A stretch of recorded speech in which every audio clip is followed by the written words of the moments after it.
नमस्कार, मैं हूं शीनम शर्मा। समाजवादी पार्टी के सांसद की 5 शादियों को लेकर बड़ा विवाद खड़ा हो गया है। रामपुर से समाजवादी पार्टी के सांसद मोहिबुल्लाह नदवी को लेकर इलाहाबाद हाईकोर्ट ने बड़ा आदेश दे दिया है। कोर्ट ने उनका पत्नी रुमाना से चल रहे वैवाहिक विवाद को न्यायालय के मध्यस्थता केंद्र के जरिए निपटाने को कहा है और इसके लिए 3 महीने का वक्त भी दिया है। उनकी पत्नी रुमाना ने मुकदमा दर्ज करवाते हुए कहा है कि उनका निकाह 22 अक्टूबर 2012 को मोहिबुल्लाह से हुआ था और वो रामपुर के स्वार के रजानगर के रहने वाले हैं। शादी के बाद उन्हें पता चला कि मोहिबुल्लाह के पहले भी 3 निकाह हो चुके थे। पहली पत्नी कैंसर की वजह से उसकी मौत हो गई थी, जिसके साथ उसकी 2 बेटियां थी और इसके बाद उन्होंने 2 शादियां और की थी और ये उनकी चौथी शादी है। उन्होंने रुमाना को छोड़ दिया था और अब 5वीं पत्नी के साथ रहते हैं।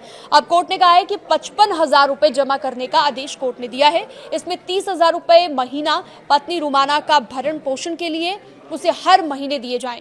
कोर्ट ने कहा कि अगर नदवी 30,000 रुपए भरण पोषण देने में विफल होते हैं या फिर 3 महीने में सुलह समझौता केंद्र पर दोनों के बीच समझौता नहीं हो पाता है तो फिर कोर्ट आगे अपनी सुनवाई जारी कर देगा।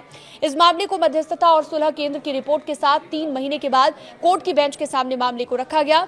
दरअसल नदवी राशि को जमा करने या फिर भरण पोषण की वर्तमान राशि को भुगतान करने में विफल अगर रहते हैं तो मध्यस्थता विफल हो जाती है तो अंतरिम आदेश समाप्त हो जाएगा। रुमाना के साथ उनकी चौथी शादी थी, जो कि जानकारी निकलकर सामने आई है। मारपीट, दहेज, उत्पीड़न का भी कई मामला यहाँ पर बीच में दर्ज हो चुका था और 12 साल का बेटा है उन्हें रुहाना से। और सपा सांसद ने यह भी कहा कि मामला कोर्ट में विचाराधीन है, इसलिए इस पर वो कुछ भी नहीं अभी बोलेंगे।